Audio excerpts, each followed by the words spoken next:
Anantapuram mayor అంటే పడని వ్యక్తులంతా ఒక గ్రూపులో చేరిపోయి ఆయన సీటుకు ఎసురు పెట్టేలా కనిపిస్తున్నారు. వైసీపీలో గ్రూప్ తగాదాలను టీడీపీ నాయకులు క్యాష్ చేసుకునే పనిలో ఉన్నారా?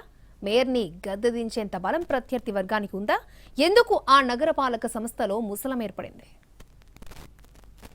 అనంతపురం నగరపాలక సంస్థ పరిధిలో నిన్నటి వరకు వైసీపీలో అయిష్టంగా కొనసాగిన నాయకులు ఇప్పుడు తమ అసంతృప్తిని వెళ్లగక్కుతున్నారు. అధికారంలో ఉన్నప్పుడు తమకు పదవులు ఇవ్వలేదని అధిష్టానంపై కోపం, స్థానిక నాయకత్వం తీరుపై అసంతృప్తితో రగిలిపోతున్నారు. తమ సత్తా ఏంటో చూపిస్తామంటున్నారు. అనంతపురం నగరపాలక సంస్థ మేయర్ వసీం సీటుకు ఎసరు పెట్టేందుకు పావులు కదుపుతున్నారు. అనంతపురం మున్సిపల్ కార్పొరేషన్ పరిధిలో మొత్తం 50 డివిజన్లున్నాయి. గత ఎన్నికల్లో 48 డివిజన్లను వైసీపీ చేజిక్కించుకుంది. 2 చోట్ల స్వతంత్ర అభ్యర్థులు గెలిచారు. కానీ మేయర్ ఎన్నికలో అప్పటి ఎమ్మెల్యే అనంత వెంకటరామరెడ్డి నిర్ణయంపై అసంతృప్తికి దారితీసింది.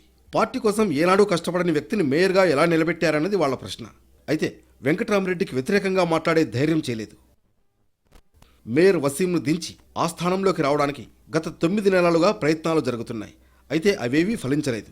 కూటమి ప్రభుత్వం ఏర్పాటయ్యాక 2 స్వతంత్ర కార్పొరేటర్లతో పాటు 3 వైసీపీ కార్పొరేటర్లు తెలుగుదేశం పార్టీలో చేరారు. దీంతో టీడీపీకి మున్సిపల్ కార్పొరేషన్లో ప్రాతినిధ్యం లభించింది. మరోవైపు మేయర్ వసీంను గద్దె దింపాలనే ఆలోచనతో ఉన్న వైసీపీలోని ఓ వర్గం నేతలు తమ ప్రయత్నాలు ముమ్మరం చేశారు.